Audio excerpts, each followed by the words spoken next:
Cool. Welcome back. Good. Hello, everyone. Yes, this is still the Real LED, and we are still on the Cape Flats podcast. I'm so excited for today. You can't see who's with me yet, but of course, you can see the space. You may have seen it. Very cool branding, very homey, welcoming, finished space. Super excited for today's episode. So if you're joining us, this is episode 4 today. I'm really excited for our next guest. I have a bit of a um, secret to share a bit later on. But for now, yeah, I'm so happy to be back. And just a quick recap. So our conversations will cover on the podcast will range from inspirational about our well-being, um, business education, financial education, and of course inspirational have to be, and some dry humor. Today we might laugh a bit much because we actually wanted to sit on the counter, if you can see that at the back of us, but we decided not to. And then 2 weeks ago, we were celebrating Heritage Day all the way in Kenilworth at the Primrose field. It was super cool just to be out watching some rugby and of course having some excellent coffee. And just some of my takeaways was that we were chatting around like our culture and really just what defines our culture as people of color, and then really having a good conversation and a cup of coffee with Arabica Coffee, and she inspired us. So today, last week we spoke to a scientist. Today we're speaking to a very special doctor. So if you are joining us, please help me welcome Dr. Chanel, the beautiful Dr. Chanel. I'm so happy to have you here. How are you feeling? Thank you. Or at least, thank you for having us here. Thank you for coming to my space. Yeah, how are you feeling? I'm feeling good. Thank you. I'm so excited to have you guys here. Yeah, I think it's quite. Thank you again. It's quite long overdue. We had a conversation just early on, in terms of like how we actually met, how long ago it's been, and I think it has been, and just really having this conversation, I'm excited for. Dr. Chanel commented on one of our episodes post, and she laughed at my at my Cape Flats lingo. But if you didn't watch it, go and check it out. Go and check it out. It was funny. But yeah, so very quickly before we get into something fun, what inspired you today or this week at least? Okay, so this week feels long already. It's only Tuesday. But I think something that inspired me was one of my patients yesterday. When we opened this branch 4 months ago, I had seen her. Thanks. So I saw her in her apartment block, because your apartments around the practice. And she is 87 years old. Wow. Never left her apartment, like stayed inside, never went out, was always too scared to go outside. And when I needed to see her as a patient, I actually saw her twice in her apartment. So I did like a home visit, but just upstairs. But yesterday when she needed to see me, she actually came down and walked all the way down or not walk, this is a lift probably, but she came down to see me, and I was inspired by her, that she had the courage. Wow. Because for some people it's such a big thing to not leave their houses, especially older people. And she just had the courage, and she felt so brave, and she dressed up so nicely to come and see me. We even took a picture together. She loved our plants. I told them some of them are fake. She was very disgusted by my fake plants. She was very impressed by the orchid behind you though, because it looks very real. But yeah, I was just inspired by her, that she had the courage to come outside. It was such a small step, but it was a big step for her. So she inspired me. 87-year-old lady. Yeah, that's beautiful. It just goes to shows that you can literally find inspiration in the small things, and also just the fact that she was really just encouraged to take that step, and of course it meant that you've inspired her in some way and had some impact on her. So yeah, nice and well done to you. I hope that will continue to inspire so many more people, and she will hopefully, I mean, it's 87 is quite a good age, so at least at that age she would have found something, just to make her feel a bit better, or make her feel like, hey, I value you still, even though I'm that age. So and that she can still learn something new. Yes, She can exactly. actually do something new for herself Exactly. at such an old age. Yes. Such a good age. That's beautiful. So thank you for inspiring us.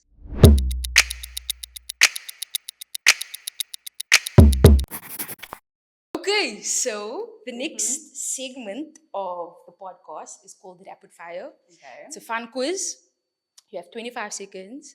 I pose 5 different questions and you choose the options. Okay. Does it make sense? Yeah.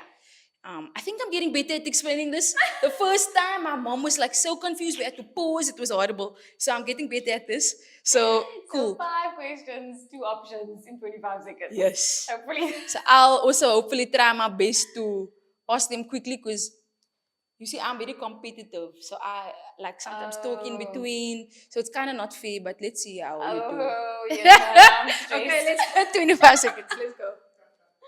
Yep. Yep. No. Yep. Yep. Oh no. Yep. You see? It goes away then. There we go. Okay, cool. Coffee or tea? Tea. Grey's Anatomy or The Good Doctor? Grey's Anatomy. Oh, Grey's Anatomy book. No. People's person or animal lover? People. Okay, of course. Yo, this is not gonna work. Let's just do this. Okay. Sorry, Come guys. on, questions. Science or biology? Biology. And then prescribed meds or natural? Prescribed. Okay, cool. Done. All done. All done. All done. Okay, cool. All of the things. Yeah.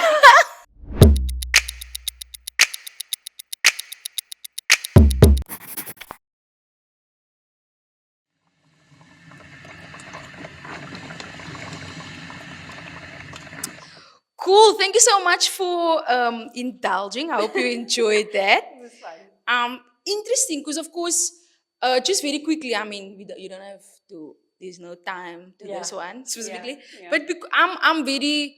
So it's a lot for me to be in a space like this, because on a normal day, and maybe this is good for you to hear. On a normal day, I don't easily go to the doctor. I Okay. barely do checkups. I think the last time I was at the doctor was like, yo.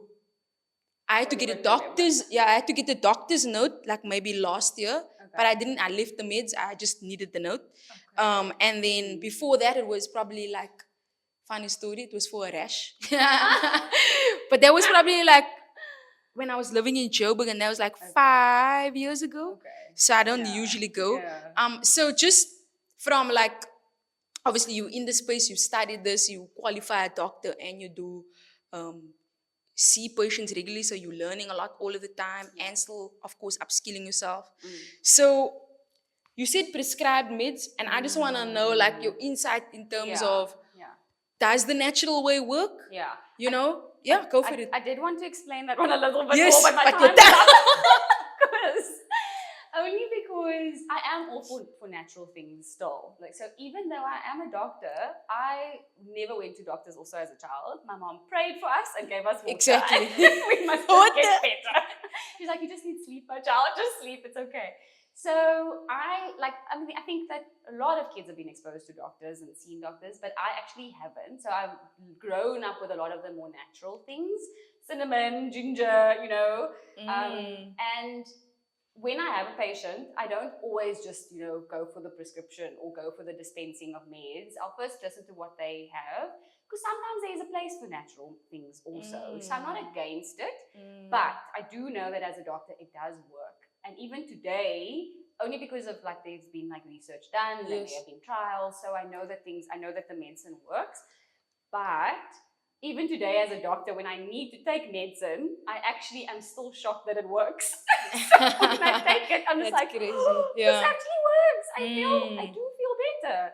So even as a doctor, I'm still surprised by how well it works sometimes. But I will also still go to the natural things first. So I'll still try the ginger in the pot and the cinnamon sticks, and so I think that there's a place for both. I don't think that the only thing is that we don't have the trials and things to prove that it works, but sometimes it does work. So I'm for both, prescribed and natural. And that's interesting. Thank you for sharing, because there's a place for everything. I think that was a standout for me. And you can't just make money. You can't just want to give the prescribed thing. What if it's not that serious now? It makes it worse. Or you know? Exactly. And a lot of the times I even have to have a counseling session with my patients to tell them why I'm not going to give them the antibiotics because it's not necessary. So I'm Wow. not just going to give you an antibiotic to make you feel better, but it's not going to make you better Actually. because it's not a bacterial infection, it's a viral infection. So I would take my whole consult just to explain why. And sometimes they're not happy with me, but I prefer that I'd rather look after them like properly and do the good doctor thing. And doing no harm first is our first thing. But also, they don't need it. They're just going to become resistant to it. And one day when they need it in hospital, it's not going to work. And then they'll be like, this doctor always gave me antibiotics and now it never worked. Now it doesn't work. Wow. So I educate them on the antibiotic stewardship. And yeah, so sometimes I have to take a lot more time to explain why I'm not giving something and why I might give something else or sometimes not even give anything. Because it depends. Yeah, and you don't want to just give someone something they don't need it. Exactly. I mean, my only experience, like you know, is from Grey's Anatomy. Yeah. So we have to listen to the doctor. Yeah, I have a Grey's Anatomy degree. That's why I have to speak to the real doctors. So thank you for sharing. We're already getting into like story time now. Yeah. So today is really let's get down to business, the conversation or at least topic. And why I chose it was because it was quite interesting. I knew that I wanted to have this conversation because well-being and you know health is very important, and that's also part of what we want to cover, and still be inspirational at the same time, of course, and just how that relates to business. Because for me, I never thought or believed that having a practice or being a doctor actually required you to be business orientated. Like for me, it was like a mismatch. And so obviously being immersed in the entrepreneurship space, understanding, seeing you at events, hearing you speak and share, it just made sense. Yeah. You know, and a lot of the time our passions is definitely, we can turn that into a business. So just for everyone that doesn't know, maybe you just want to share, you know, who you are, brief background, and where on the Cape Flats you from. Brief background. Yeah. Even though I call it the Grey's and the Meredith Grey of Cape Town. Yeah, I'm not. She's from the Cape Flats, which I'm really excited about. Yeah. Yes, Go for it. So for everybody who doesn't know me, I'm Chanel. Some people call me Dr. Chanel, Dr. Martinison. If they can't say Martinison, I'm Dr. Martinez, which I'm all for. I love the Spanishness to it. So I grew up, born and bred in Bonteheuwel. Bonteheuwel, the one opposite Langa. I love it. So my parents were both from Kalksteenfontein and Bonteheuwel. And then when I was born, I was actually like, as a baby, lived in Bonteheuwel. Then we moved around a lot. Okay. And moved back to Bonteheuwel when I started high school. So to me, I identify as coming from Bonteheuwel because I was born there. I went back there. I went to school, not in Bonteheuwel, in Kensington. But I did most of my important things in life was while I was living there. And so I remember taking my first grade 8 picture at the gate at the house in Bonteheuwel, where my mom still lives. And I went to school in Kensington, but then I also, during med school, still lived there. So, I mean, I feel that I graduated out of that house 7 years after studying.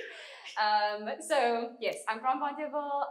But today I am a mom, I'm a wife, a medical doctor. I don't know, I'm still getting used to the business side of like my CV. But I don't even know what to say when people ask. I'm a founder of things. So that's where I am. Thank you for sharing. And I think it's beautiful just to always go back to your roots, and the fact that your mom still lives there, that's quite cool. Because I mean, she also works with you very closely. With us now. Right here, we're actually taking over her place right now. Yeah. So that's very beautiful. Charging us for being in this place. Yeah. Because like that's beautiful that you can do it, or at least work so closely with her. Because I mean, I think the very first episode that we had of from the Cape Flats, it was called Birthright, and like your mom brought you into the earth, you know, in that regard. So it's beautiful to share such a big part of your life with her. So yeah, that's quite inspirational. And Bonteheuwel is obviously known for all of the negative things, and it just shows that, you know, things are possible coming from that community, because I mean, your environment is what you make of something. It's Yeah. not Yeah. your Yeah. It end or doesn't your define beginning. It you. doesn't define Yeah. you Yeah. exactly. So Definitely. now maybe it would be good for us to hear a bit about your doctor expertise. Yeah. Maybe just about like your studies, and Yeah. also the businesses, because it's not the one you operate. I know Yeah. you're representing another one as Yeah. well. Yeah. So we can just hear briefly Yeah, a bit of about them. everything. Yeah. So I studied at Stellenbosch University at Tygerberg. So not in Stellenbosch, not where all the cool things are happening. But Tygerberg for the 7 years, lived on Rays. And yeah, went home on weekends to my mom. My mom came to me, brought me the house food, like the Of course. the breedies and the cabbage food that I just craved for when I was like studying. Yes. But so today we're standing in our 4th Inno Health Medical Center branch. Inno Health, I work for an organization, or work with an organization called Inno Health Technologies, and we've got a few different businesses underneath that. Of which it's Inno Health Medical Centers, which are all clinics. We've got the first one in Mitchells Plain, where you're from. Yay! The second one is Athlone or Rylands, which I feel is like my giving back to home, being so close to Bonteheuwel. Nice. And then Woodstock was our third one, and now this is our first one in the north. So yeah, we now stepped into the northern side of Cape Town. And so I'm the GP at this branch, and being the GP here, yes, I'll go into more of the business things now about like when we studied, we were never taught to be business owners. So when we were studying, we were always told, see a patient in 15 minutes. Like, you're never going to make money if you don't see a patient quick enough.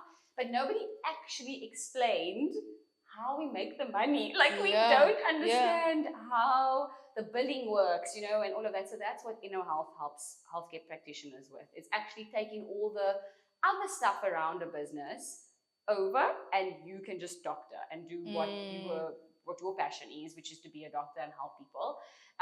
So that's one of the things that we do. But so we've got the practices, we've got the virtual care platform that I headed up last year, and the developers still laugh at me today because of all the funny words that I said. The terminology, eh? I was like, I cleared the cachet. I'm like, what?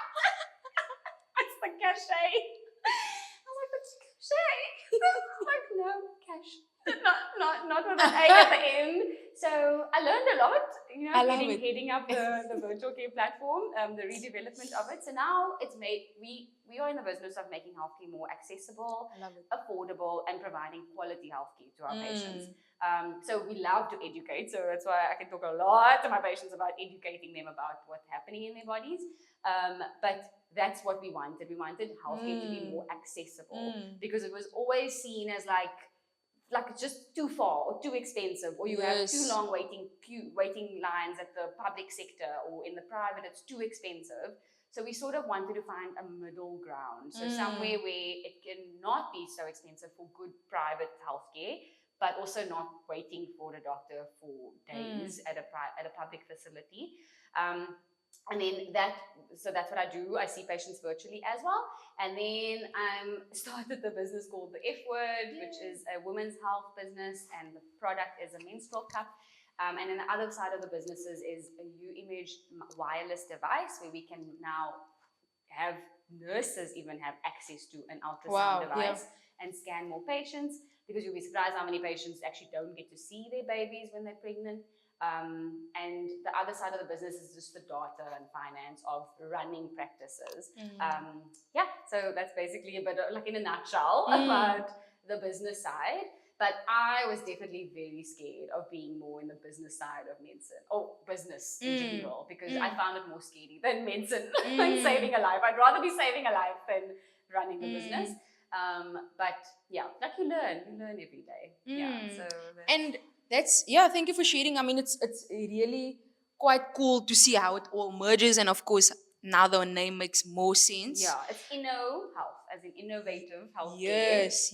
And I love that it's so like edgy, and even the setting, the space, it's like clean. And I think that's very important, especially because like in the public space, you don't get that. And not too clinical also. Yes. Like, you don't want it to be too like exactly. a Like doctor's you office. can't while we were setting up, someone felt comfortable to walk in, and they were literally just passing by, so that's good. 'Cause- Inviting. yes, inviting. Because also like from the communities that we from, we Yeah. wouldn't have this experience, and we also wouldn't feel as like valued as people, and I think that's important. And I just wanted to find out like the time frame from like someone coming to see, because you guys of course are general practitioners. Yeah. How long is that period of time before, let's say, someone comes to you, they get a consult, and they need to be referred to, let's say, A a specialist. specialist? Yeah. How long is that Yeah. time period usually? Because I mean, that could be important as well. Yeah, you know? yeah, yeah. If people need to be referred, Yes. you'll be surprised, firstly, how many things GPs can actually do.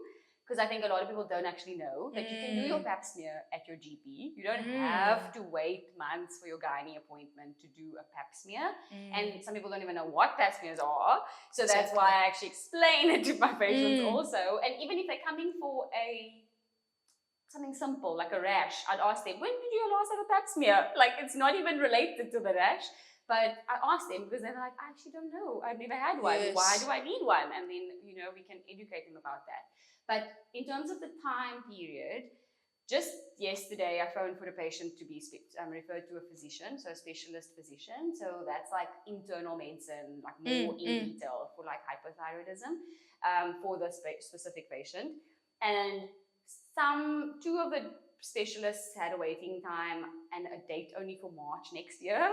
Wow. But another one actually had a date for the 24th of October. So it just depends, on like sometimes most of my receptionist's job is to phone to get the earliest date or to get the specialist that covers the medical aid, because that also like restricts us a little bit.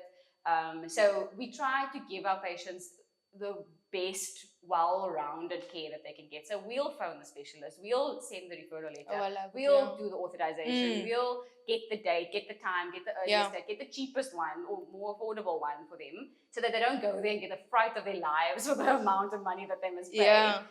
Even when I see a patient and I do a test, I'll tell them, I'll draw the bloods here, because we can draw bloods here as well. And the lab will collect it from you. You don't have to go to another lab, and I'll do it so that I can send it to the specialist. Then it's not directly, so that it's not another test that the specialist has to charge for, and then it actually ends up being more expensive for the patient. So there are many things that GPs can actually do that patients don't even know that they don't need to be referred. So I'd always say, just come and have a consult and ask, whether it's virtual or in person, and then we can always refer if it's necessary.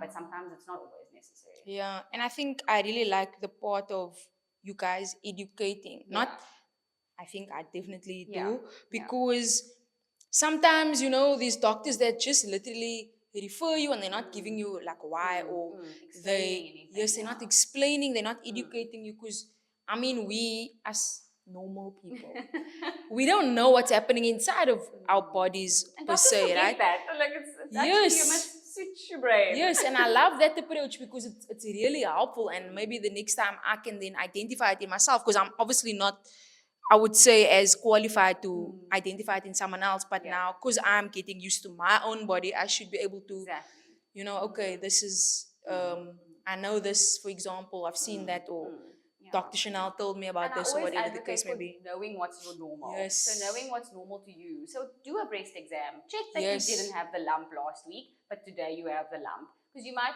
have been there for months, but you just never knew it was there because you never checked what was normal for you. Even like your normal menstrual flow, like it's not what the next person's is. Your normal could be different. Like your constipation could be normal. Exactly. But you might think like it's all range. Yeah. So just know your normal also. And just educate. Yeah, that is very helpful. So thank you for sharing. So I think you answered the question, but I'm gonna pose it again. Maybe there's something new we'll learn. Yeah. So was being a doctor always seen as operating a business?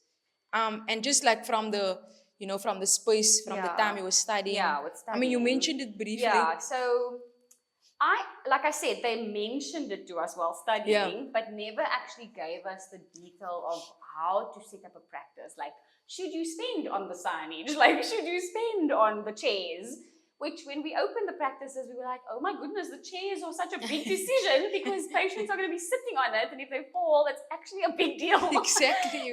So like there's that health and safety things that you might not have like thought of before. But I never thought I would be, a GP, because GPs actually are business owners, Exactly, and nice. I've never thought of it like that. Because you actually have to make money to stay here. Like you have to survive. Like Yes, you have to pay the rent. if you know, that's the rent, it's the electricity, it's I haven't had a cleaner, like my receptionist has been my cleaner because I want to make money first before I can afford a cleaner. So things like that, so we've been cleaning. But I just it's about thinking about those costs that you just never thought of before. Yes. But in med school, so they'll mention that you need to make money, and I mean, by the way, guys, doctors don't make a lot of money. So let me just put that out there, that if people think, oh, doctors make so much money, it's not about them making money, obviously. So they don't. But in med school, you always have this future plan of specializing. So you never think that it's okay to actually be a GP, to stay a GP, to actually just learn as you go and not specialize further. Because after studying for 7 years, I don't want to be studying again for another 4 years of my life. So it takes another 4 years of specializing, but almost like the trajectory is almost made to be like study, internship, community service, become a medical officer somewhere, wait for the registrar post, which is what they call doctors who are specializing, registrars. On Grays, you would have heard like attendings or like those. So we don't have those. We don't call that them here. We call them registrars and then consultants. So when you're a specialist, you're a consultant. So that, when we were studying, was always the dream, like that you must become the consultant. And we were always scared of the consultants because they were always these very serious, strict people who you could never believe were babies at some point in their lives, because they were like, you're so scared of them because they really like they know their thing as well. They know, and that's all they know also. It's, because they specialize to do it, so that's all they actually know. Because when you specialize, you're actually not allowed to do anything else. You're not allowed. So it's like a focus. If I specialize in obs and gynae, I can't do the other cardio stuff or the rest stuff. Like you must focus on your speciality. So I think that was always the goal, that they made us believe, and get a job in the public sector, in the state, and stay here as long as you can because it's safe. And so we never really saw the private side. So that's why being in the private space now was also a bit scary and even today, doctors are scared to open their private practices because we don't know it. We've never seen it. In med school, they never taught us about a private practice, like what it actually entails. And that is now the GP practice. We've seen it, and we've seen doctors for years. And like our family doctors, for example. We never knew what they took, and they've stayed in it for years because you only see the fruits of it after years of being there. So a big part of inner health is also to almost fast track that growth. So we don't wait. We don't open and wait. We don't just sit and be like, okay, who's going to come? We actually go out there and like do, the marketing things to bring patients in, for them to see the brand. So I don't know if this is okay to say this on here. You can always cut it out. But our Woodstock branch reached break even in 9 months. Wow. Which in a normal GP practice does not happen. Exist, nice. Do that after 9 years, maybe, like years of practicing.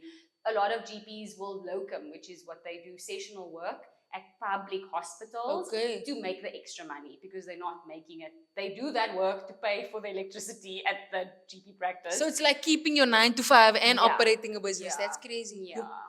Doing both to actually survive in the space, because eventually you'll make enough patients that you'll have your book of patients. But what we do at Enough is also to fast track that process. So we help doctors we show them how they can do the ads and what more they can do to get their brands out there. Sure, maybe I should open my own practice soon. This sounds exactly with my Grey's Anatomy agree. This sounds really good and well done on that. Even just getting to the milestone of opening another practice.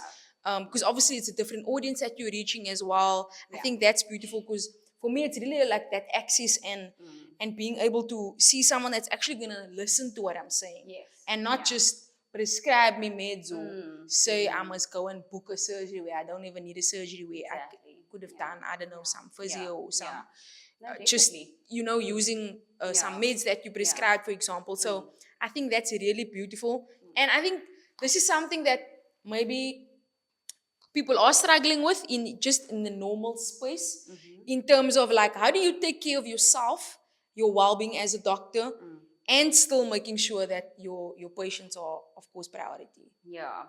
I think that it's important. I think when we studied, we were taught to, just go, just keep going, just keep Wow, going, yeah. like you don't complain, don't cry, don't, like you just keep going. Yo.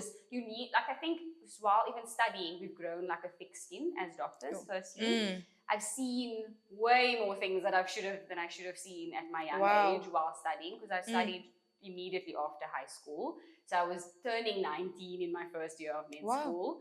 And yeah, so I think we've seen a lot of things that made us grow up a bit faster. So you definitely see the world differently to like your friends who were maybe at school with you but didn't study medicine, which I, by the way, have two friends of who studied medicine with me. So we actually graduated in the same year. But I think when you then do internship, you also just learn to keep going, keep going, keep going. Like you don't actually, you can't cry. Like you can cry, but you go cry in the room and then you just dust yourself off and you come back out and you see the next patient. Like you just keep going. Wow. So I think it's difficult for doctors to actually realize and to prioritize that their mental health is important, because we see so much death and disease and very morbid things actually that we take with us. But what I've learned is, like I told you earlier, I have some PTSD from COVID still, is actually to leave it at work, and when you're going home and spending time with your family, is actually just to switch off from it. So it's important to take that time to actually switch off and, just be present in the moment and not keep thinking work, work, work, work, work all the time. And I think it's also more difficult being a doctor and in business, because now it never also stops. So you always have to, because you can on. work, gets taken home, like And then I work with my husband also, so then we like in our bedroom, I'm like, no, we're not talking about work right now. We're not talking about work. So it's important to have those boundaries in place. And I think it's the boundaries. So that's how I would say I keep the balance of, and my well-being as a doctor and as a female and a mom. And actually not being aware of like not being on my phone all the time at home, like with my daughter, and actually giving her that undivided attention when she's there. And that helps me to, just keep it separate. So yeah, I think I run and I gym and I don't really know what my other hobbies are these days. So then people ask me what my hobbies are.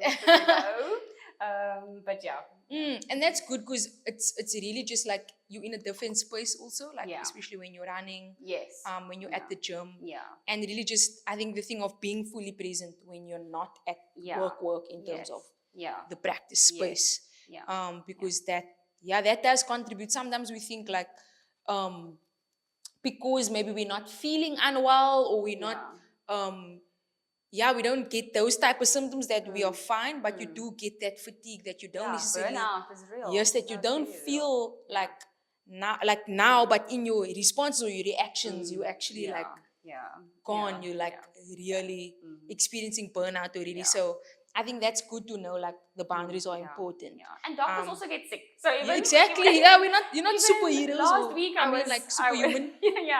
Last week I was sick, but I still came to see patients. With my mask on, just because you must do what you have to do, and you just keep going, like I said. But then also to just take the time, like to just rest. Yes, also important. And people are very shocked when doctors actually do get sick. Also, I'm like, we're not superhuman. We also get the same bugs and viruses that other people get.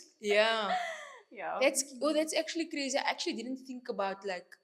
No, I've heard it many times. Like, that's why I'm mentioning it. Yeah. Like, do you guys get sick? No, that's crazy. It's like a reminder now that like not Hey, superhuman. yeah. We might have been exposed to a lot more TB in our lives. Yes, and maybe it so makes we're a you little bit more resilient, maybe, yeah. and a bit more immune to things, but we also get sick.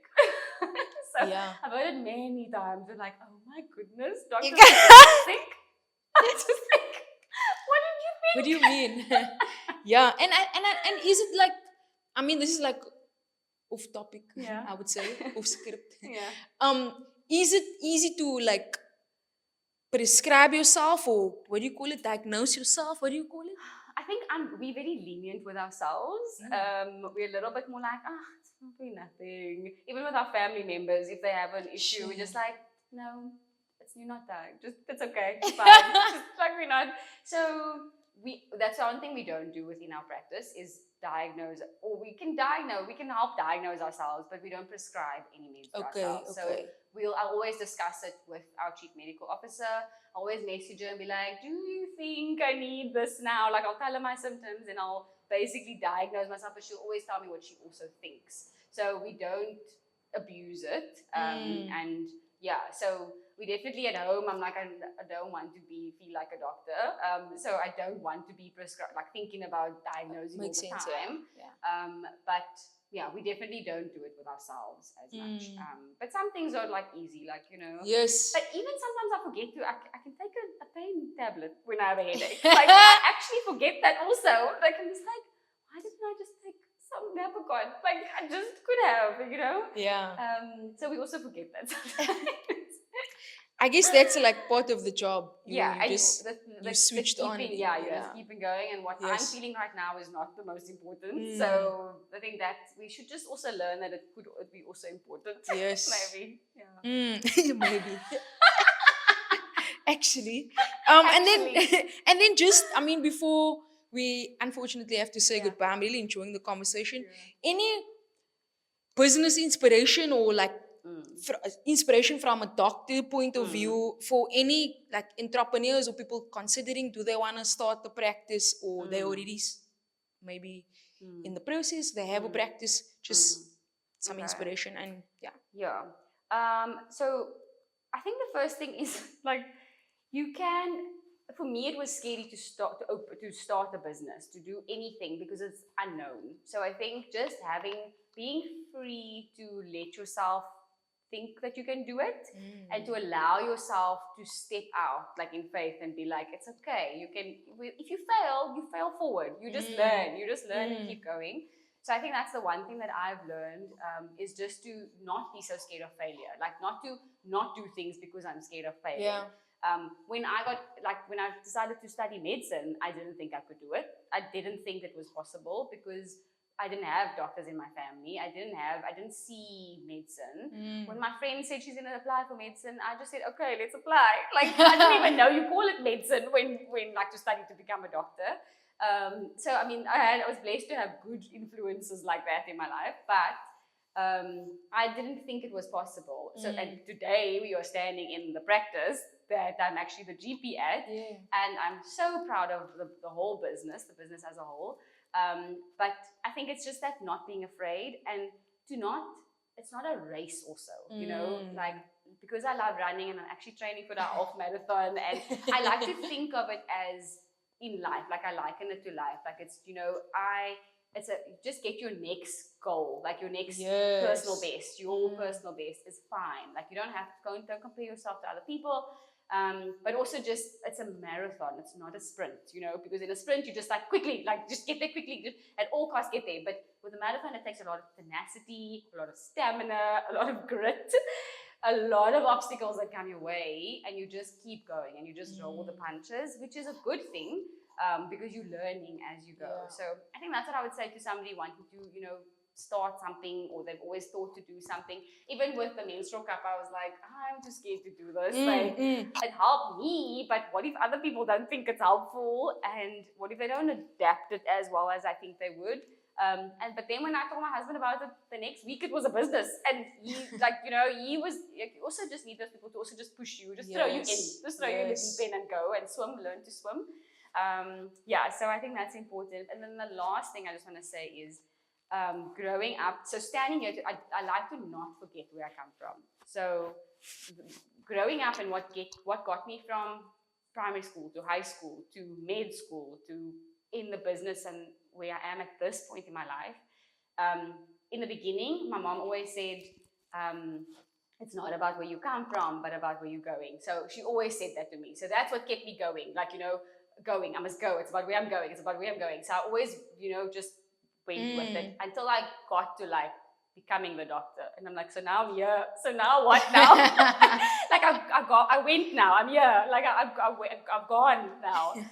So then I actually translated that saying for myself, and I was just like, it is actually about where you come from, because it's I come from the Cape Flats is why I feel more motivated to become more successful and to inspire other people to become more successful and to bring other people with me in the success, and not compete with them, but collaborate with them and just bring them along with me. So it is about where you come from, but it's more about where you're going. So you're always going to you're going to strive for better and want more. So I think just in life, I think that's what I would motivate. I'm hoping some brown girl in the Cape Flats, thinking it's impossible to ever be successful one day because they don't see it. It is possible. Like they can actually, go places, and the work they're in now is just temporary. And then you could stay in your practice like I am today in a few years' time. And I've always saw the saying when I was in high school was, become the person you are looking up to. There was like a saying, I saw something like that somewhere. And that was always in my head. I was like, I'm going to become that person. So I've always seen like inspirational women, and I was like, become the person that others are looking up to. So, so it's about doing that all the time and inspired to inspire all the time. So that's my take home. Thank you. Yes, that's beautiful. I think it's very important I love that, bring people with you, because you can't do anything alone, and it's boring actually. If you think about it, like it really is, and it's just better, man. Like better together is always more beautiful. Thank you for inspiring us today, and always, I really love the energy in this space. It's very calming, beautiful, like welcoming. Definitely, you might see me more now. And then just quickly, do you want to share where we can find us, come out and see you guys like the 87-year-old lady did? And of course, on your social media platforms as well. So it's Inno Health. So if anybody looks for Inno Health, searches Inno Health, we've got a website. When you Google Inno Health Clinic, you'll actually see it says head office on top. And there is a number that you can phone. It's 021-203-1899, if I'm not mistaken. Please double check. Yeah, I'm right. But then, so we've got practices. This is obviously, like I said, the Tiger Waterfront branch, so in the north. But we've got Mitchells Plain, Rylands, and Woodstock. And there's a GP in each of those branches Monday to Saturday. So you can contact us via the website. All the different numbers are there, but you can also just contact the head office and find where you want to go if you live in Woodstock, for example. You can phone it and just reach out to us. So Inno Health, and then My Pocket Health is the virtual care platform. And then the F Word is the women's health business, and then U-Image is the ultrasound. But just contact us and just, don't be afraid to ask if it's something that we can assist with. Wow, thank you so much, Doctor. I'm proud of myself for remembering. Yes, I am proud of you too. Because that's like, there's so many numbers to remember. Like, that's crazy. But if you need to come for a consult, you also do it virtually, as you mentioned, with the My Pocket Health. So you can, it's a web app, or you can web-based. Web-based for now. So go and check it out. If you don't want to come out in person, or if you can't, that is available for you as well. And I think it's just awesome to, whenever I see yourself with Chad, it's always just nice to be around you. So I think that's always beautiful when you want to come to like a doctor. You don't want to feel weird or awkward. So like worse. Exactly. Like, what's the point? So I'm sure the other GPs are also very welcoming. Yes, they are. I mean, I've only had the privilege to meet you, so Oh, you must meet the I'm others. sure everyone else is also very okay. Someone saying yay, Yeah, Savannah is also yay. very cool.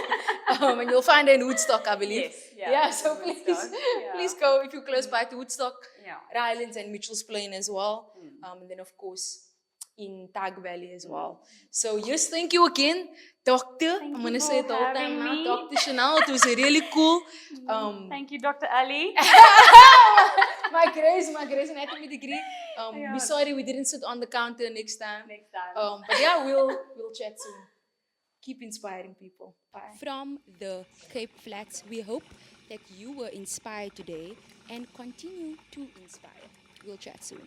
Bye. Thank you.